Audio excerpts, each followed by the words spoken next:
Go Racing. Tyler Jones, Dominic Aragon here with you as we look back at the weekend that was. Josh Berry in victory lane for the first time in 2025. First win of his career. The Wood Brothers get win number 101. We will react to the race in Las Vegas. We'll also look ahead to this weekend's action at Homestead coming up in just a bit. We'll also have our news and notes. Plenty to discuss, including NASCAR's return to Canada. We'll touch on that. Look ahead at this weekend's race at Homestead, and we'll get to your mailbag segment as well coming up and later on in the show. Dominic here with me as well. Dom, you had a great time in Vegas, your second race of the year. Went to Phoenix the week prior to that. I know that we didn't have a show last week. You were caught up doing several things. Dominic's the reason why we didn't have a show last week. I'm the But problem. It's me. yeah, exactly. But nonetheless, Dom, good to have you back after your adventures the last 2 weeks. Tell me about the experience there at Vegas and Phoenix. How was that the last couple of weeks, man? Great to be back on the road and play reporter and photographer over the last couple of weeks. And of course, too, a little bit of family trip there. My wife and I taking a trip down to Tucson, Arizona. I'd never been to that part of the country. So really cool to spend that after the Phoenix race weekend. But you could feel the energy with the fans at Phoenix and Las Vegas. Very full crowds on especially Sunday. Really cool to see that. And a lot of media at both of the races. And of course, you had the great race in Phoenix.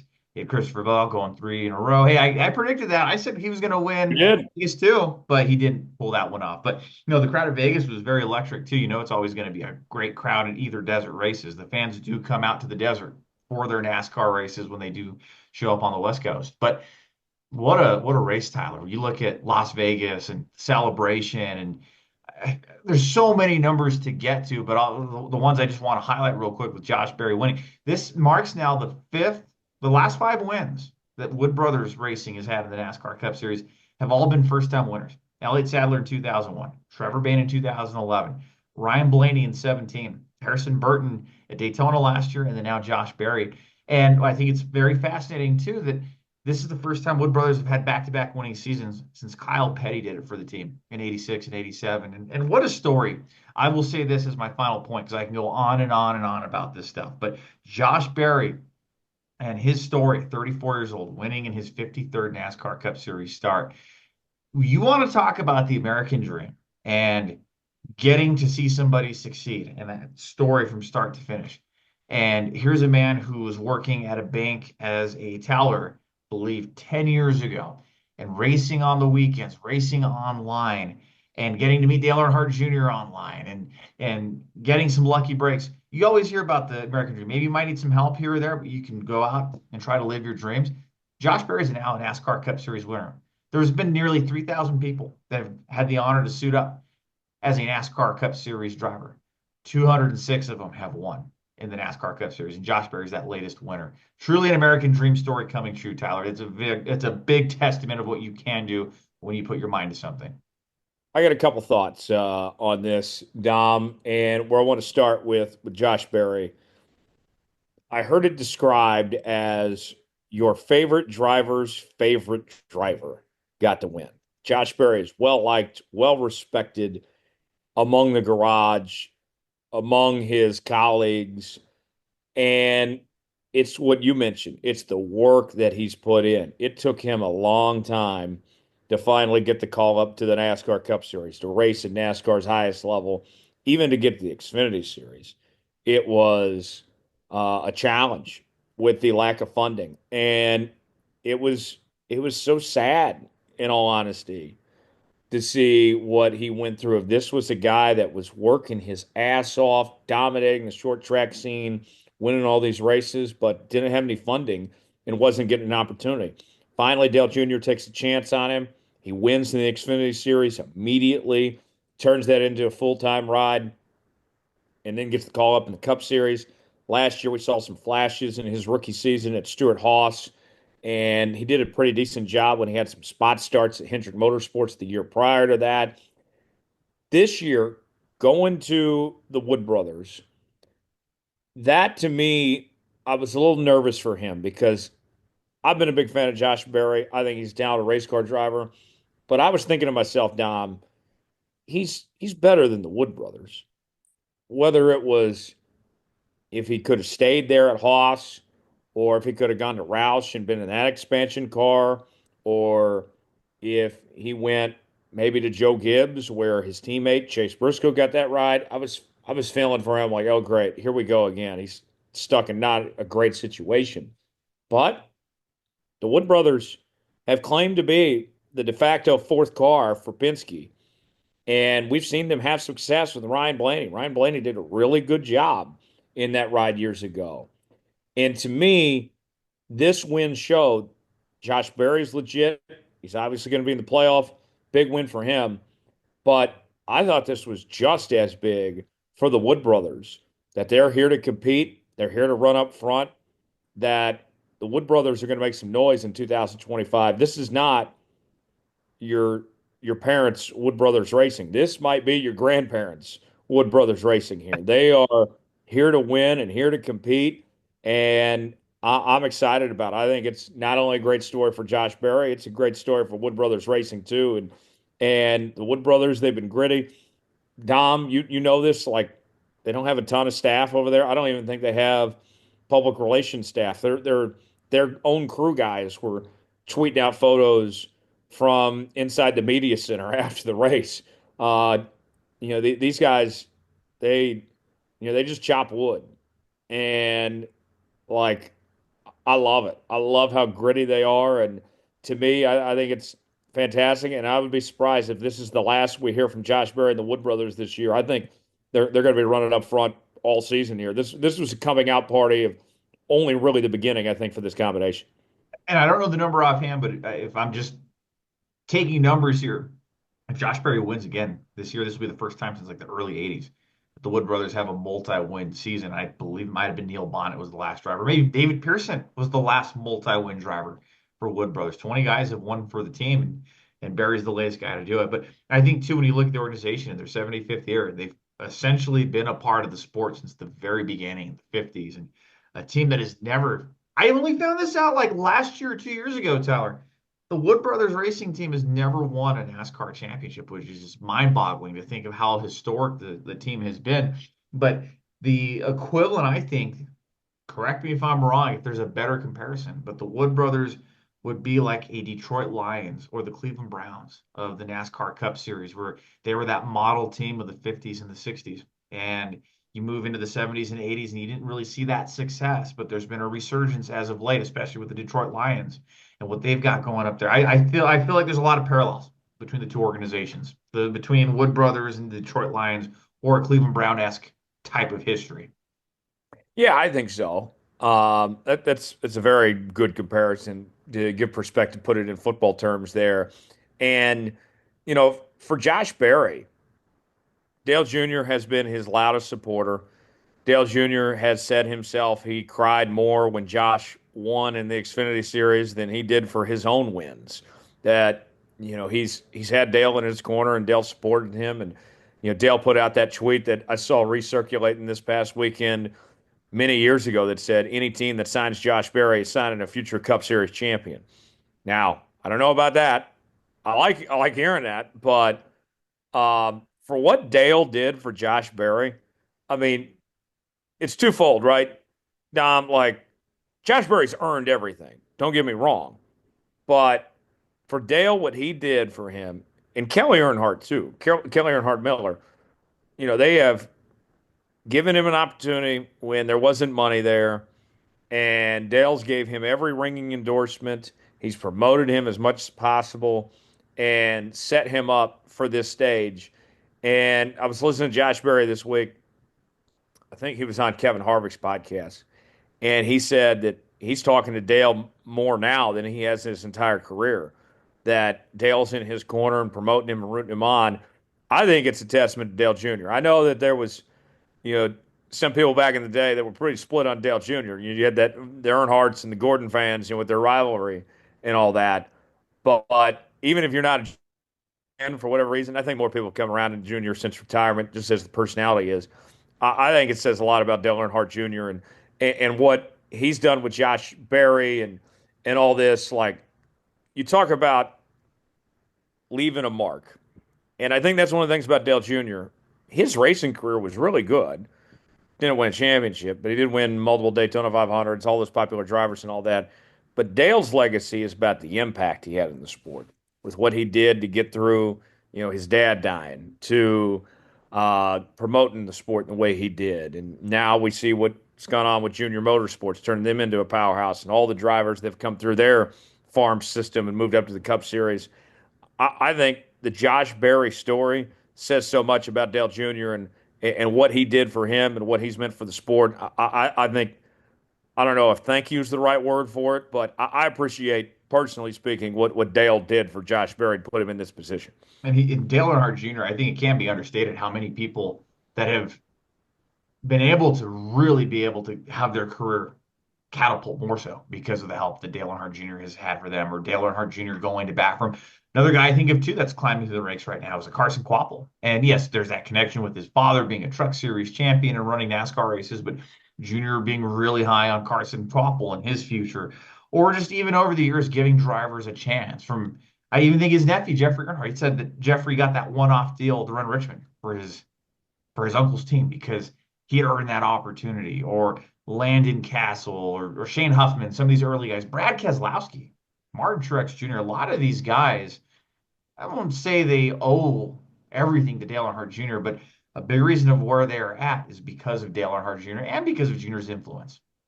Yeah, yeah, certainly, certainly.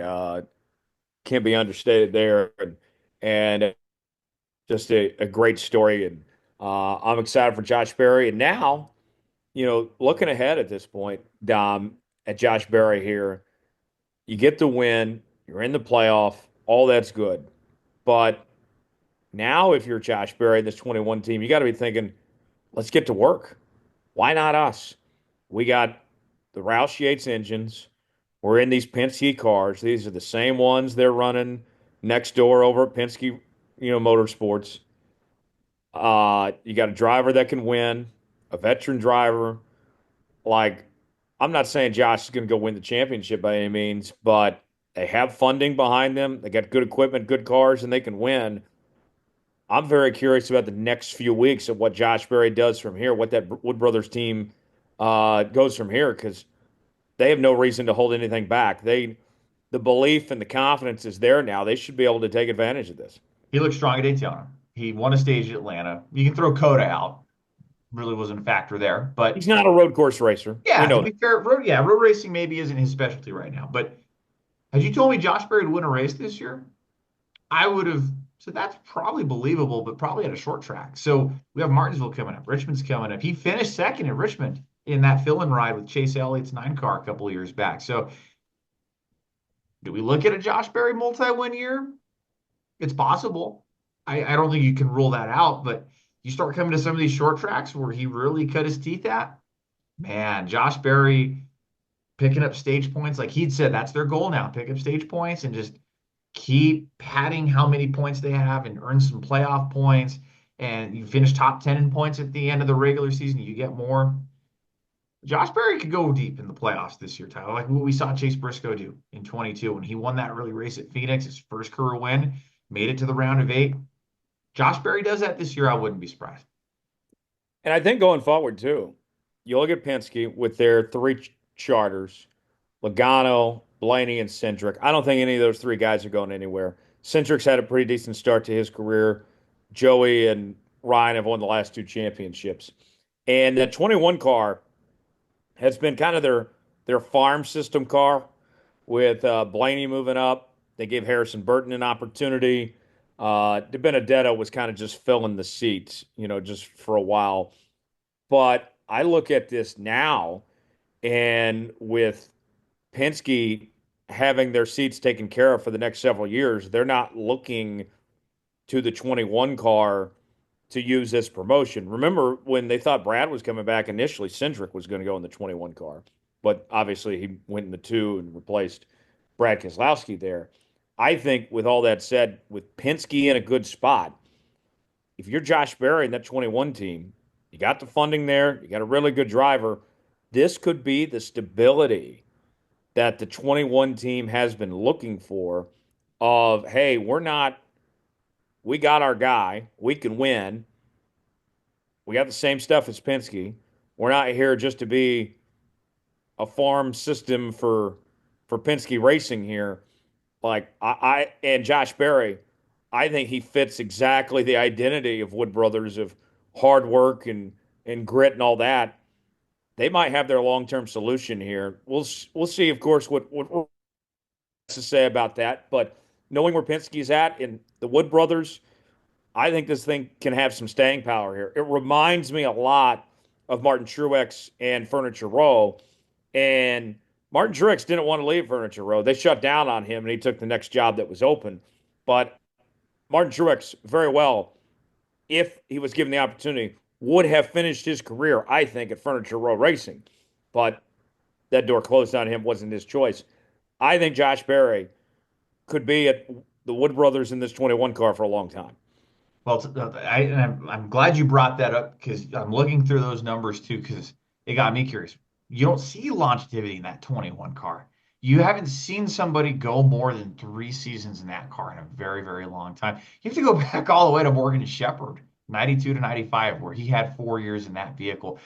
The Wood brothers don't really tend to have a driver long term. The longest tenured driver was David Pearson when they would cherry pick those schedules in the 1970s from 72 to 79 is their longest tenured driver in the entire 75-year history of Wood Brothers team. So I don't know, Tyler.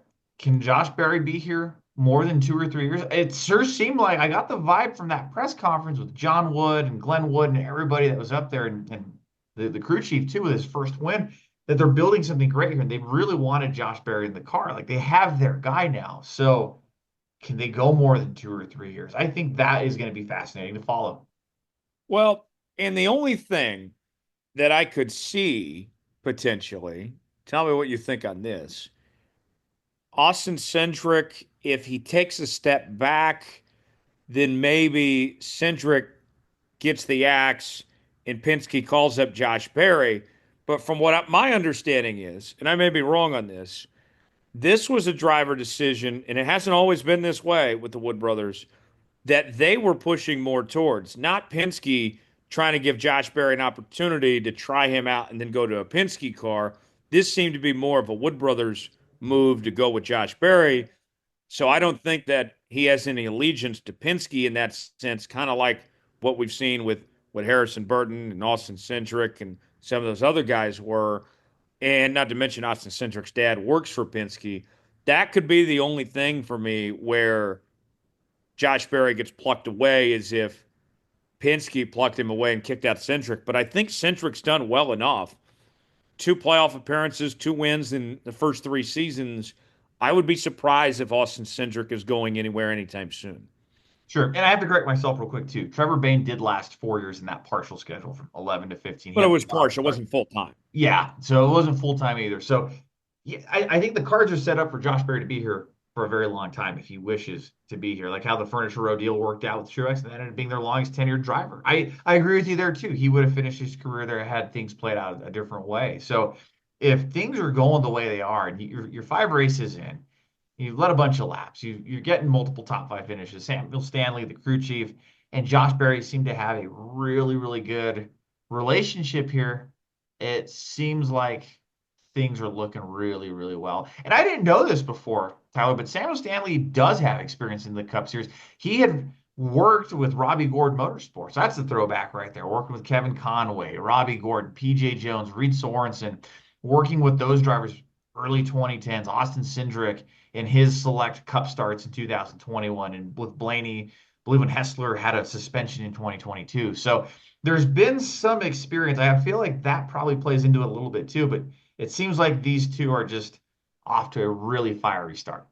A couple more thoughts on Vegas before we move on. Dom, if you missed this race and you saw the leaderboard afterwards, you would probably be wondering, WTF? Like, huh? Like, how did this happen? Daniel Suarez finishes second, Yeah. Ryan Preece third, Byron fourth, Chastain fifth. No surprise there. Cindric gets a sixth place finish, Bowman seventh, AJ Allmendinger, He Colin was strong. He was strong all day too, Tyler. finishes eighth, Larson ninth, Elliott 10th. Um, some big surprises in the top 10. What stood out to you? The AJ Allmendinger team and the 16 team looked really, really strong. Like how we saw Allmendinger with that all-star ride in 22, running partial schedules and running top 10 more often than not. He seemed like he had that kind of day on Sunday. And we know he can run really well at Vegas. He won that Xfinity race last year that got into the championship four. But I'm going to flip that too. So there's two names you didn't mention that have had really slow starts this year. And there's maybe that hand over the panic button with one, and I'd be pressing if I'm the other driver.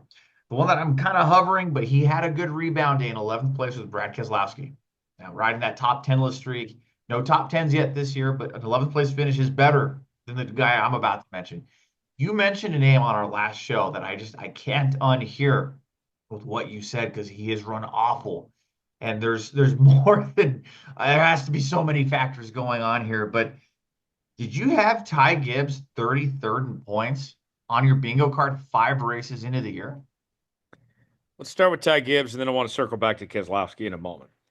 Um, Look at Ty Gibbs right now and what he's done. So, Kansas was the 30th race of the year last year. He finished fifth.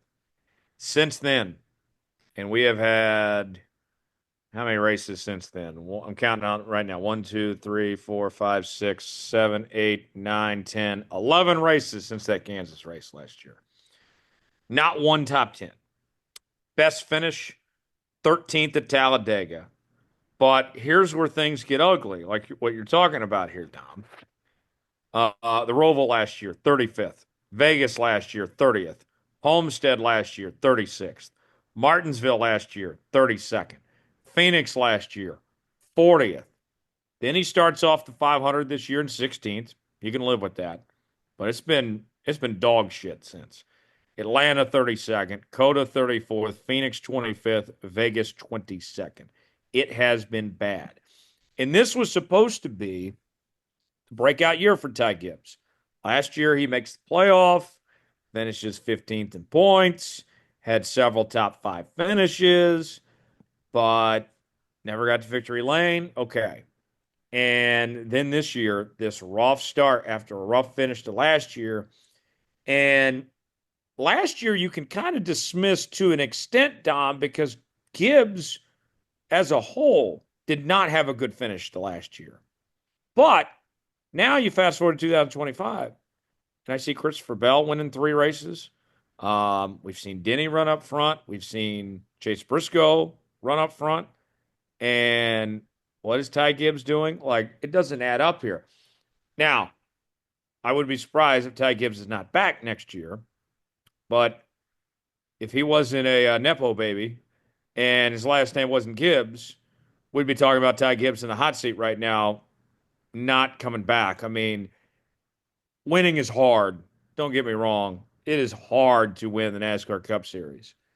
But even that said, you got to be doing better than what he's doing. Like, Dom, I understand. If we were talking about, man, Ty Gibbs so close, just can't get to victory lane, that's not the discussion we're having. The discussion we're having is he's running bad. He's finishing towards the back in some top flight equipment. There's just no excuse.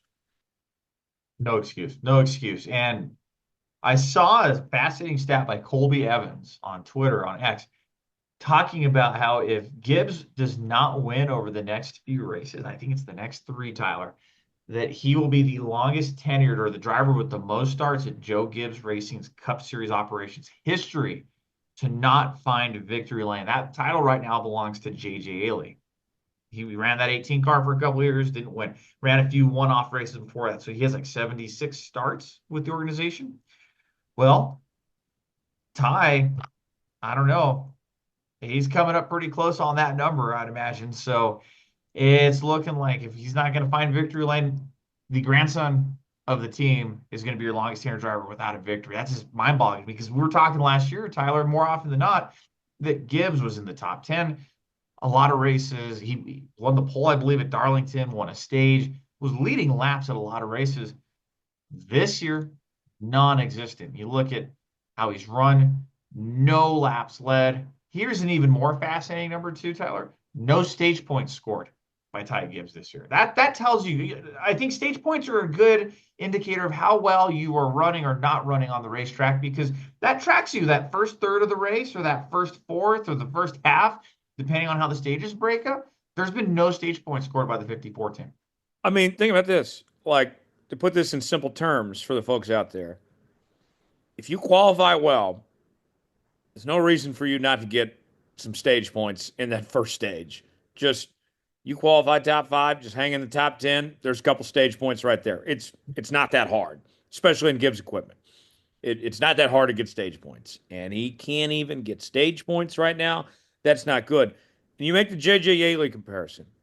Now, no disrespect to JJ Yaley, but um, he's still running and good for him to have as long of a career he's had.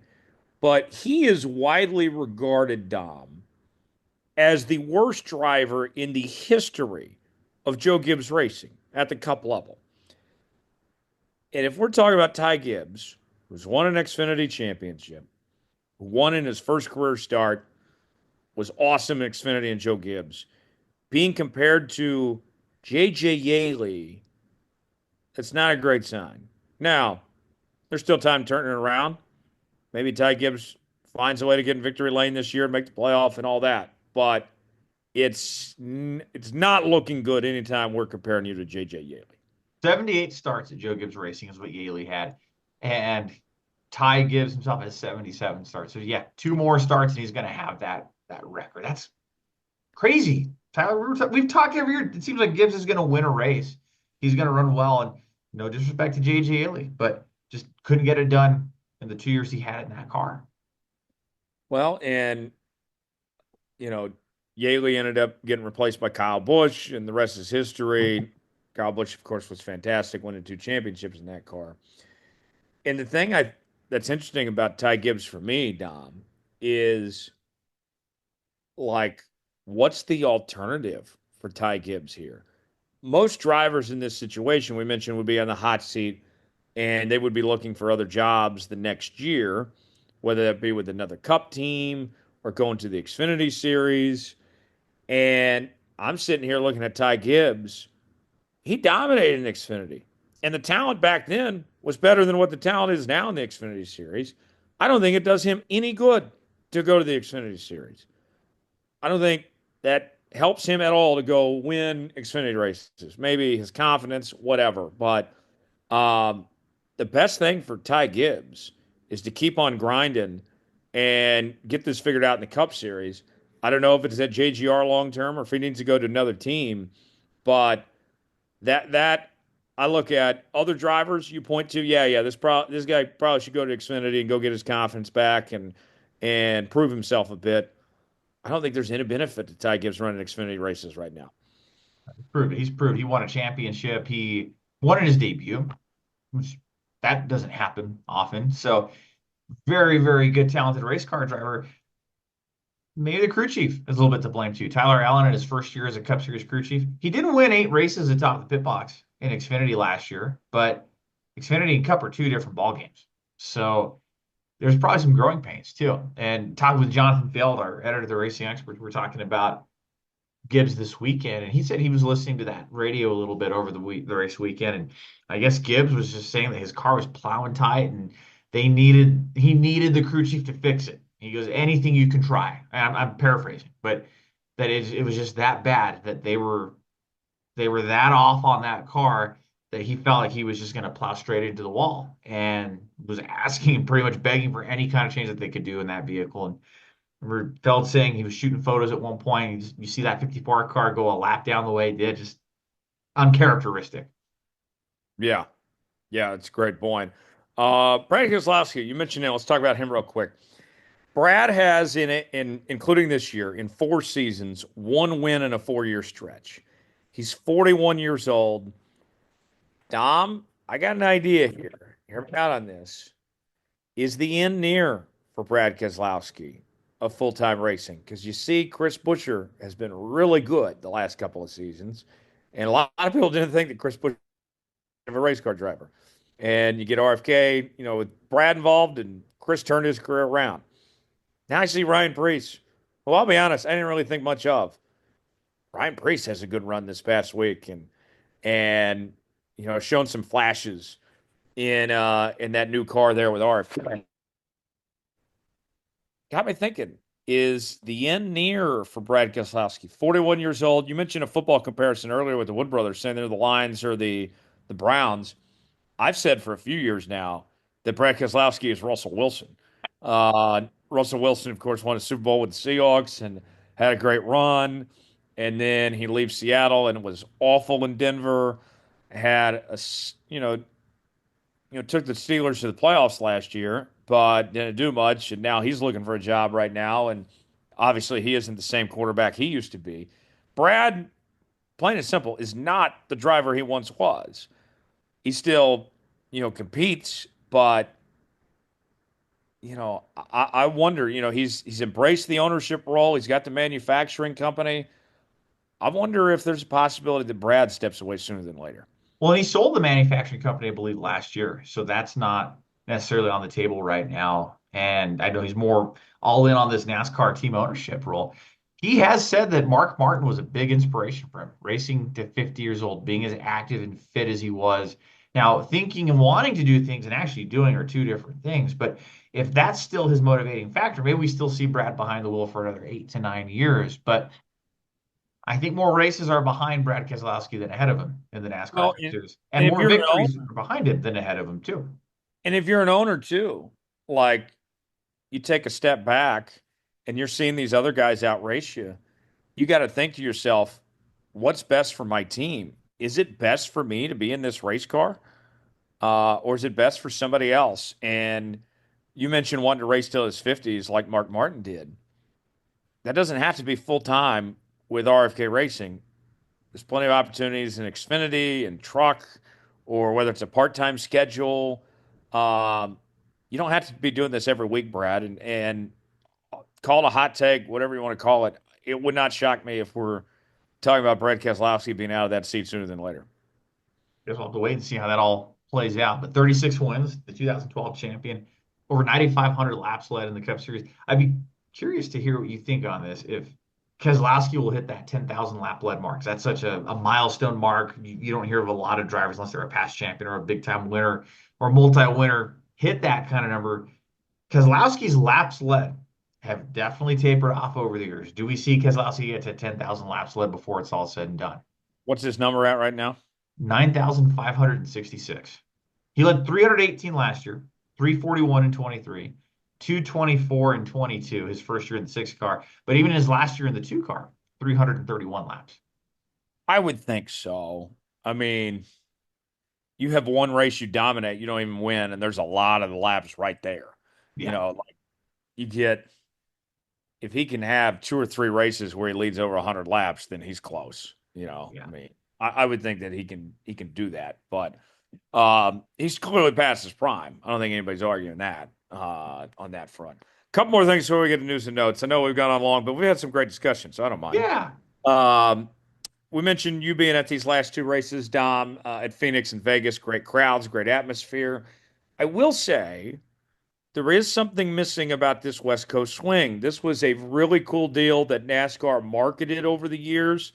NASCAR Goes West, I think, was sold very well with Auto Club and with Vegas and Phoenix and getting, people to go to all the races, getting the West Coast fans out there. Obviously, they took Auto Club off the schedule, and there's rumblings about that turning into a short track, but I heard Dale Jr. say this week, he's like, hey, the West Coast is missing a short track. We have literally everything else but short track racing.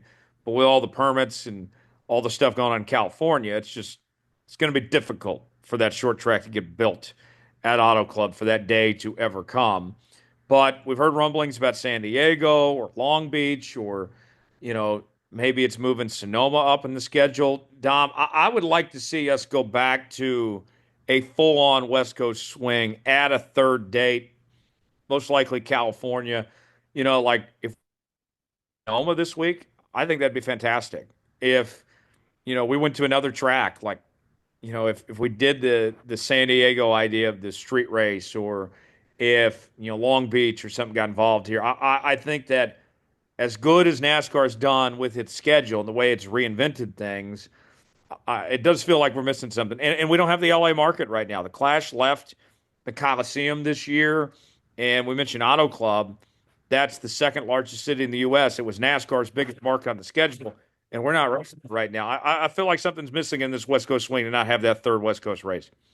Yeah, even if it isn't a short track, something to go back to back to back weekends because they did market that from 14 to what 2023, the last race there at Fontana. So really cool part of the schedule, and yeah, definitely kind of weird that it's not. It's nice that it's back to back. I'm sure too for the teams with the logistics. If they're staying out west, it makes sense for the smaller teams as well. But that West Coast swing is pretty cool because you hear stories about how the teams would set up literally Charlotte West at the South Point Casino in Las Vegas in those parking lots that Michael Gahn would section off areas of his property so teams could work in the what's it called, the parking areas.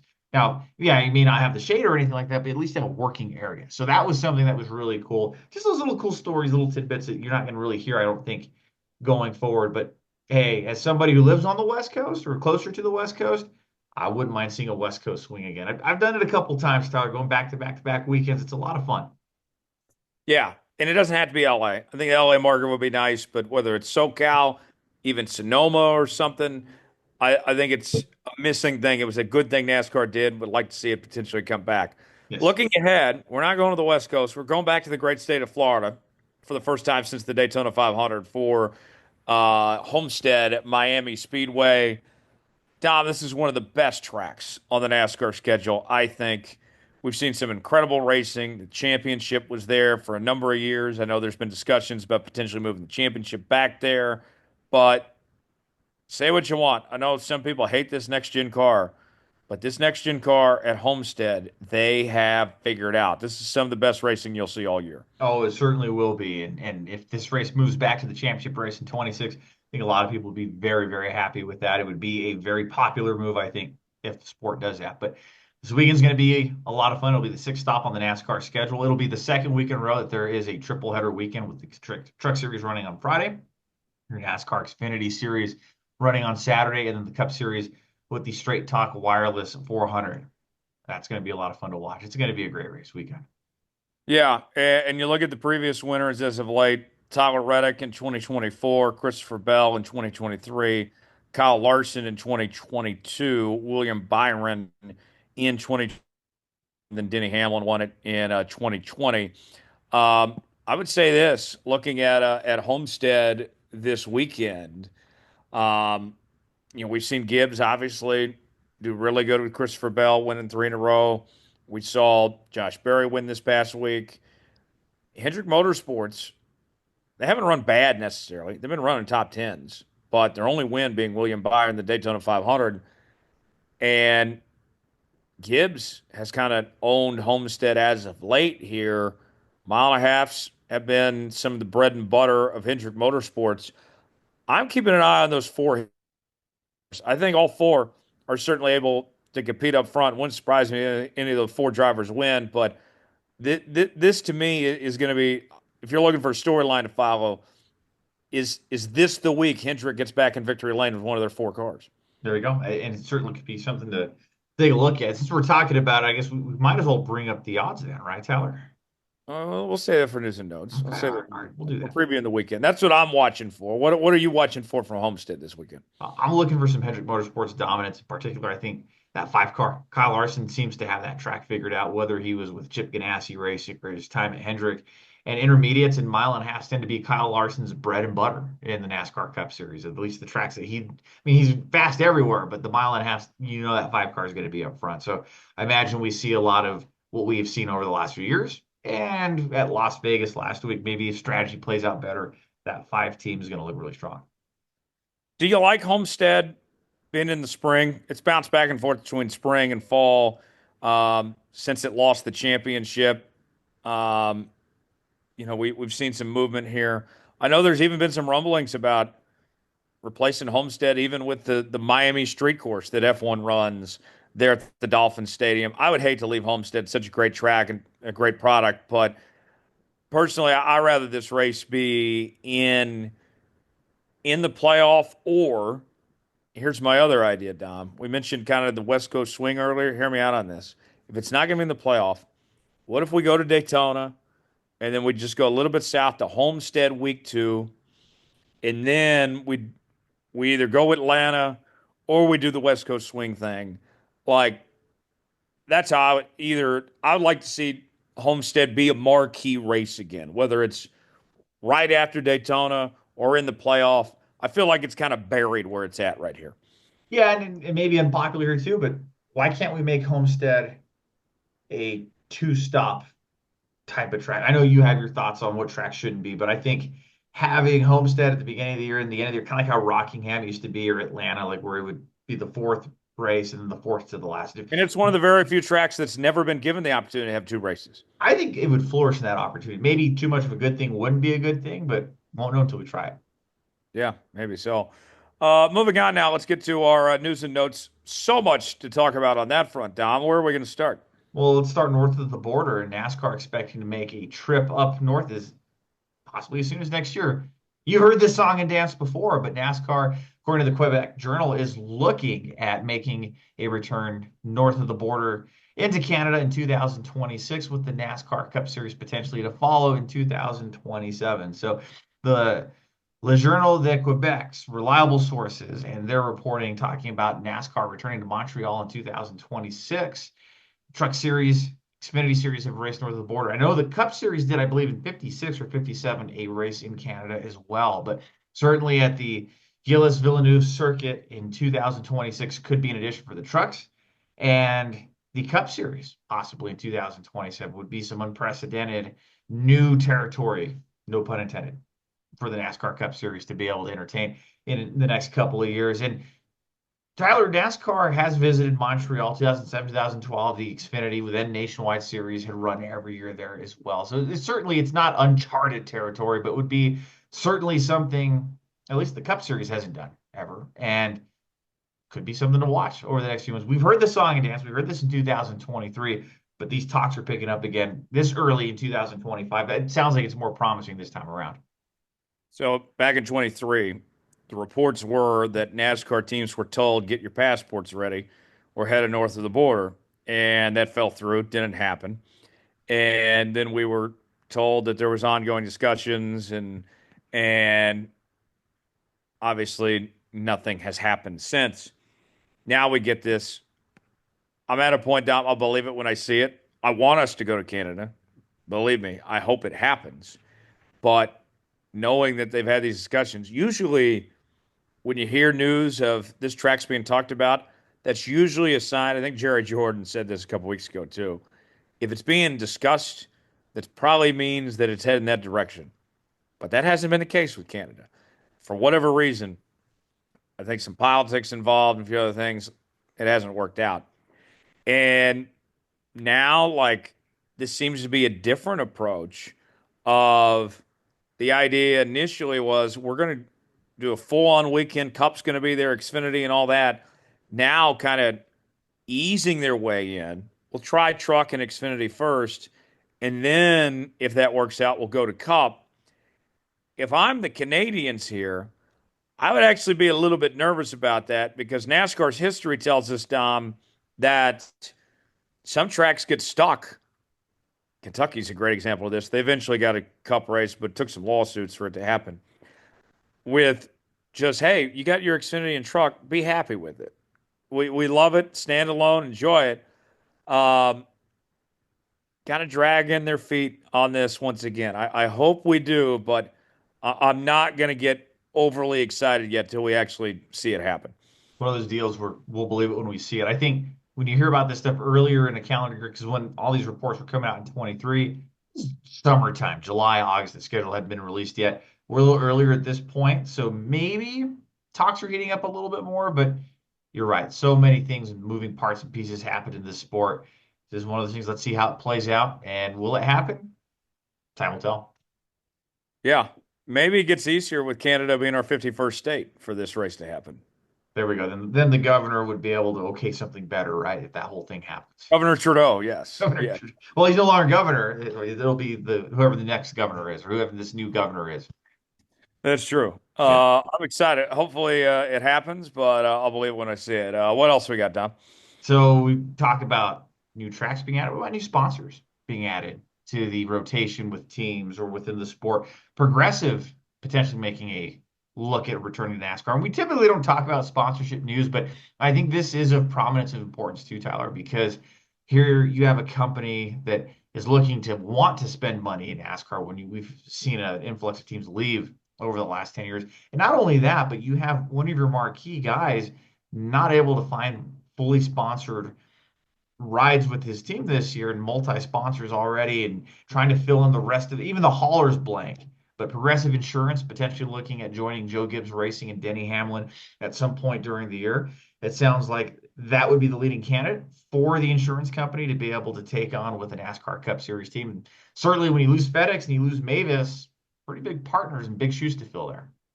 Yeah, it is. And Denny took a gamble to even come back to that ride, the extension he signed and all that with not having the funding there. I can't imagine that he's making the money that he was making previously with these circumstances. And the strange part is the team he owns, 2311, has not had any funding issues whatsoever. And Joe Gibbs is having these funding problems to fill that car. But you bring in Progressive potentially and a team that's looking to compete at a high level and win a championship. Denny still running very good at this point in his career. This could be the lifeline this team was looking for. Progressive's been in NASCAR before. They sponsored that six car at Roush many years ago. And there's a lane for them to kind of promote themselves of the insurance companies in NASCAR as well. I think this is good timing for Progressive. Geico's out now. We haven't seen Nationwide in several years. Allstate. Farmers isn't in the sport.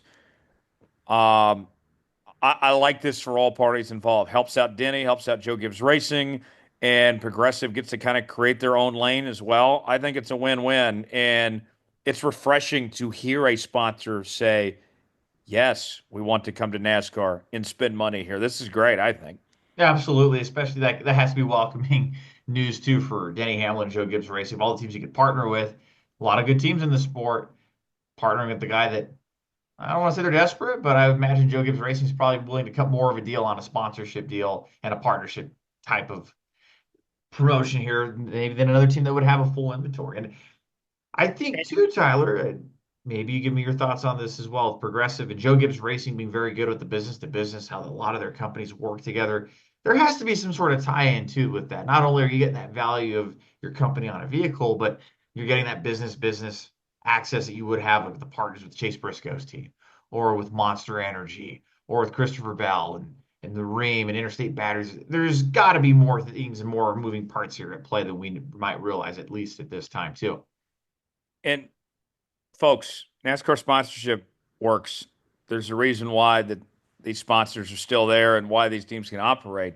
One example I'll give you, the Traveler whiskey brand that Chris Stapleton sponsored Justin Allgaier and Junior Motorsports in the Daytona 500. One race. Do you know which driver, Dom, has sold the most merchandise of any driver in the Cup Series this year? Justin freaking Allgaier. Yep. All right. And nobody knew what Traveler's whiskey was before that race.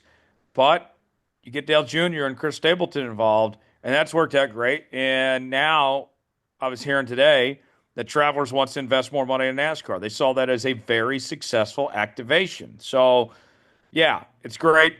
Hopefully, we see more of it. Good for Denny, good for Progressive, and hopefully, it all works out. I'm glad to see this coming together and keep Denny in that 11 car. Yeah, absolutely.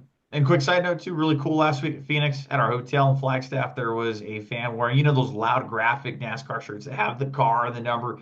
What was it? A Justin Allgaier number 40 Travelers Whiskey shirt. So you can tell these are some diehard fans. It's pretty cool to see that at the hotel. Dom, to this day, and I don't even really know why, he hates my Daniel Suarez Haas crew shirts that I wear from time to time. Um, the first time I wore it around him, he's like, "What the hell is this?" And he scoffs every time I wear this. What problem do you have with me supporting Haas here and Daniel Suarez now?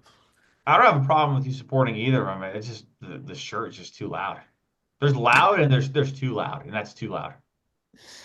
It's the Haas black with red. It's got the Monster Cup Series logo on it, and Dom just hates it. And I try to make a point to wear it around him every time I see him, but it's gotten too big because I've lost so much weight that I haven't worn it as much. But next time I see you, I might have to pull that thing out just for you, Dom. Just You'd for be like it could be like a pajama t-shirt or something. You know how people like to wear the yeah, oversized stuff? Yeah, there you go. It's now an oversized shirt.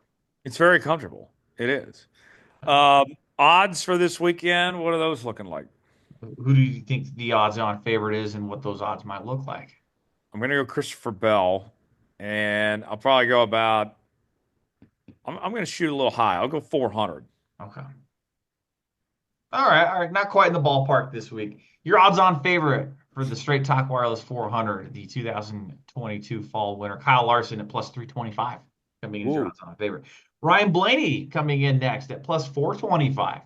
Tyler Reddick, who won the race in October, got him in the championship four, plus 475. William Byron, a past winner, as well as Christopher Bell, plus 650 and plus 900 respectively. Then you have Denny Hamlin at plus 1,000.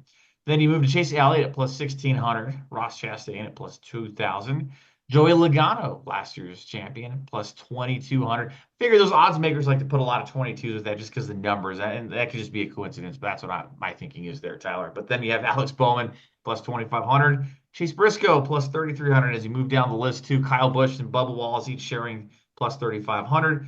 Last week's winner alongside Carson Hocevar at plus 4,000. Brad Keselowski, Chris Buescher, plus 4,500. Both have run very well there at Homestead in the past. so you're telling me? So you're telling me So you're telling me. that Christopher Bell, who's won 3 races this year, is that much? Is not even in the top 3 or 4? That's surprising to me. I would have had him as the favorite. I think this is the week that Hendrick breaks through. Give me William Byron to get his second win of the season, getting it done at Homestead. I like that 24 car. I like William Byron at this track. I think him or Larson would be the guys that I'd keep an eye on. I think that this feels like a Hendrick bounce back week to me. I'll go William Byron. How about you? I'm going to go with Kyle Larson to win at Homestead. I think he becomes a multi-winner at Homestead. Denny Hamlin's your active leader at Homestead with 3 victories. I think Larson gets one closer to that. There we go. I like it. Let's get to our mailbag segment now. You can submit questions to us each and every week. DavidStarPodcast@gmail.com, on X and on Facebook at Star Podcast. You can find us there. And our first question this week, it comes from Angela. Angela wants to know, guys, when you're not watching NASCAR or sports, what are you watching on TV? Dom, we'll start with you. I'm a news junkie, and I think that goes back to just being a journalism, communications, PR guy, just always enjoying what's going on in and around the world.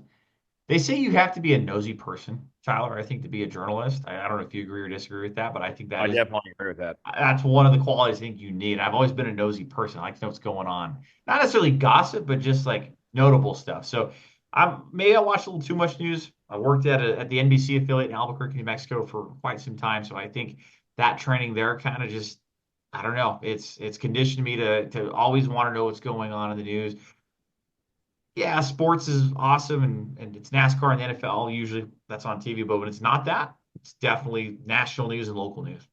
Not really a movie guy or a sitcom guy. How about you? I'm a big news guy too. Sports and news are on my TV at all times. National news, local news. I can't stay away. As a former news broadcaster, like I just get sucked in. I got to know what's happening in the world. It's so easy to be consumed, right? Yes. And I know that we get our news in both sports and the news world in just a matter of seconds on X and on social media, but I still want to hear people talk about it and go in depth and tell me more than what I can just read, and TV does that. So I'm a big news junkie there. But funny enough, Dom, even though I don't have a ton of time for series and shows because I spend so much time watching sports and news. And I was telling my parents about this over the weekend. They're talking about all these shows they're watching on Netflix and Prime and all this. I'm like, how do you have time for that? Like, I don't have time for these shows. I did get back into, of all things, American Idol, making it uh, return this about a week or two ago. My love, Carrie Underwood, is one of the new judges this season. So I have been watching American Idol. I don't get the chance to watch it live on Sunday nights because I got sports and news to watch, but try to watch it during the week on demand. But yes, that has been my show of choice. I loved it as a kid, watched every single week for a number of years, and now I'm going back. I missed the bad auditions. No. Simon Cowell just berating people, and these awful singers like the William Hungs and such. They've gotten soft in American Idol now. All they show is the good auditions and all these sappy stories and people crying and all this. Like that's cool and all, but I'm here to see some bad stuff, see some people rip. We've gotten too soft for that, apparently, Dom. Yes, yes, yes. And you know what? I can respect the American Idol hustle. There was one season I remember watching week to week. I think I was 12 years old. It was the 2006 season. Fred Taylor, I think, won. He ended up going on to do some of the Ford commercials. Elliot Yamin. There were a couple names I remember. That was a really cool season. I did forget to mention too, though, Tyler. I don't think you're a fan of this one, but one of my favorite things to watch, and my wife and I have been making sure to watch it. We'll set the TV on a timer more often than not. We'll fall asleep watching South Park, just kind of decompress for the night, and the humor and the attacks on everybody. Gosh, you want to talk about people that have it out for everyone? Gosh, South Park attacks everybody from all angles and all attacks, and nothing is off limits, and the humor is pretty funny. I watch South Park in small doses. About 4 or 5 times a year, I'll just watch the South Park marathon, and that's enough South Park for me for a while. Um, every time I've stayed with Don, there has been a South Park viewing. That's probably where I consume most of my South Park is with Dominic. I didn't realize that. I love me some Cartman. Cartman's hilarious. He's my favorite character. Who's your favorite South Park character? There's Cartman. Cartman Brown. No, he's pretty funny. I like Cartman and his little line, "Screw you guys, I'm going home." So there's my bad Cartman. But yeah, how can you go against Cartman or even Ike, Kyle's little brother, and his little one-liners? Oh, don't kick the baby. Just stupid stuff. Oh, it's Oh, so Randy good. Randy Marsh is pretty good too. His Randy's good. character arc over the years and over the seasons, from going from this one-liner stereotypical bad dad to just being a worse dad, and the awful things he says and doesn't do, and the Integrity Farms, really good stuff. So I got a question for you, Dom. Speaking of South Park here, uh, do you like fish sticks? Absolutely. So you like fish in your mouth? Absolutely. So what does that make you, a gay fish?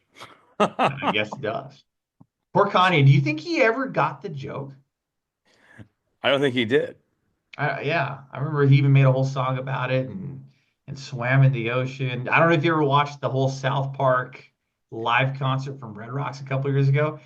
So Matt and Trey, they write a lot of the music, and they're talented musicians, and they've written so many countless songs over the 20 plus seasons, 25 seasons, I think, what South Park's been running. And they played that song live. Trey's on the piano, and they do with the auto tune and the microphone. It was very spectacular. They got the guys from Primus to come out and do a concert. They got Rush to reunite because Neil Peart had just died. And Rush's first reunion was at the South Park live concert at Red Rocks. So there's definitely some pull there. Do you remember the NASCAR episode? Oh, That's one of my all-time favorites. it's a great episode. I had to text Marty Reed, a friend of the show. He is parodied in there. Him and Andy Petrie are in the ESPN booth at the beginning of the race, midway through the episode. I don't know if he even knew they parodied him, but they they made it look exactly like Marty. They made it look exactly like Andy, or yeah, Andy Petrie. So really, really cool to see that. They got it very, very surprisingly accurate. What did he say? It didn't sound like Marty, but it was just more like previewing the race. We're here, blah blah No, no, blah. no. What did Marty say about being parodied? Oh, him. I never heard back from Marty on it, but I did text it to him. I'm sure he has gotten that over the years. Like, hey, I saw you on South Park. I don't know if he's a South Park guy himself or not, but really cool. That's funny. That's really good. Um, Another question from the inbox this week. It comes from Shannon. Shannon wants to know, I saw a social media video going around this week about NASCAR drivers and what actor that would play them in a movie. I'll ask the same to you guys. What actor would you want to play you in a movie? Dom, we'll start with you. Just because he's my favorite, and I've been told I look like him when my hair is a little longer and I'm shaved. Adam Sandler. He's a lot older than you, though. He played an older version of me. I think Adam Sandler would capture me well. Um, let's see. Who would I want to play me? Um, let's see here. Does Chris Myers count? I think Chris Myers should play you. Chris Myers. He's a bit older than me too. I did meet Chris Myers at the Super Bowl a few weeks ago. Um, I would want the best. I would only want the best, and the best like young actor that's around our age right now is Glenn Powell. That's who I'd want to play me. I'm not Uh, familiar with him. Glenn Powell. He was in Top Gun Maverick. Okay. He was in Twisters. What else was he in recently? Anyone But You. Yeah, I want Glenn Powell to play me. He's a little bit older than me. He's 36, but I think it's close enough. Very attractive, good-looking guy, good actor. I would be honored if Glenn Powell played me in a movie. I would wear that as a badge of honor. Well, to circle all this back to even the previous question, whoever plays this, if it's a like an animated type thing, I hope Trey Parker and Matt Stone do it because I did find that picture. I don't know if you can see it on the video version here, but there is Marty Reed and there's Andy Reid as drawn up on South Park on the Andy ESPN Petrie, studio.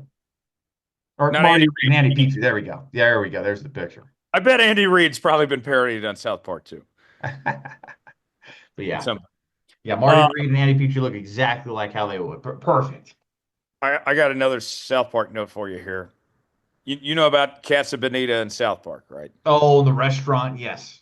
The restaurant in Denver. So growing up in Tulsa, we had a Casa Bonita and like the same restaurant and everything. It went out of business, but it was awesome as a kid. As I got older, I realized it wasn't so great. It was like the Mexican version of Chuck E. Cheese, basically. Okay. And my parents loved that place, and we went there so much. And after Casa Bonita closed, we were taking a road trip, and my parents made a point to go to the Casa Bonita in Denver, and we ate there. And now I'm like, you kidding me? Of all play, we made a point to go to Casa freaking Bonita of all things. But yeah, that was one of my favorite spots as a kid. It is the one in Denver was about to go out of business, and from what I understand, the South Park guys ended up buying it. They ended up buying it. I think they kind of revamped how the whole business model was. I think they eliminated where you couldn't tip the workers, but they were paying like 30 bucks an hour or something. So that was the trade-off. They were trying to take a different business approach. And I want to say the last time that they were talking about it on TV, maybe on the Today Show a couple of years ago, they got brought up, and I guess it maybe wasn't doing as good as they'd previously hoped. So Maybe Casa Bonita will come back to Tulsa one day. there you go. Trey and Matt will bring it back. Trey and Matt, make it happen. On that note, let's get out of here. Dom, you've been on the road the last couple of weeks. You're back home side this week, right? Yeah, not Homestead, Homeside for sure. So you're gonna be spending that this weekend at home with family and should be a nice relaxing weekend, but looking forward to getting back on the road here real soon. I think Texas might be the next race. If there's one before that, we'll see. But yeah, I'm looking pretty good. How about you? What do you got going on? Um, so you guys know I do a lot of other things besides my day job covering the NFL, and I am all in on the college basketball scene now. March Madness begins this week.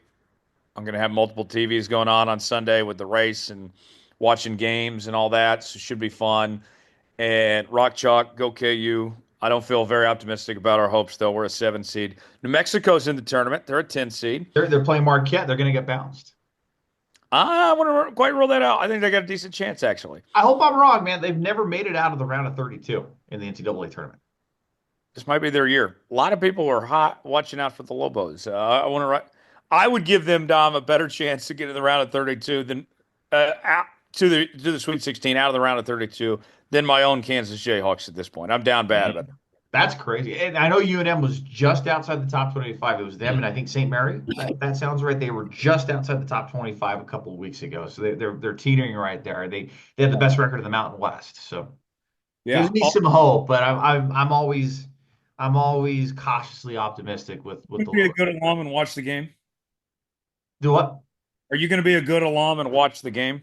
I will, yes, but man, I'm also calling balls and strikes. I don't know. I just don't want to get too optimistic. You don't want to get your hopes up too much. Yeah. Exactly. So yeah, watching a lot of March Madness. I'm going to be in San Antonio in a few weeks for the Final Four, so certainly looking forward to that. That's going to be a lot of fun. So can't wait. I'll have coverage of that from San Antonio here in a few weeks from now. We'll put the checkered flag out on this edition of Let's Go Racing. Subscribe to the show. New episodes out each and every week. Apple, Spotify, Google Podcasts, YouTube, wherever you're listening to podcasts. Leave us a 5-star review or don't leave us one at all. Hit us up on social media at Star Podcasts on Facebook and X. You can also email us, davidstarpodcast@gmail.com. For Dominic Aragon, I'm Tyler Jones. Check out the Studio Soapbox Network. This show, as well as Jones Sport, Coach Bo Knows Podcast on all podcast platforms. And we'll see you right back here next week. So long, everybody. Thanks for joining us.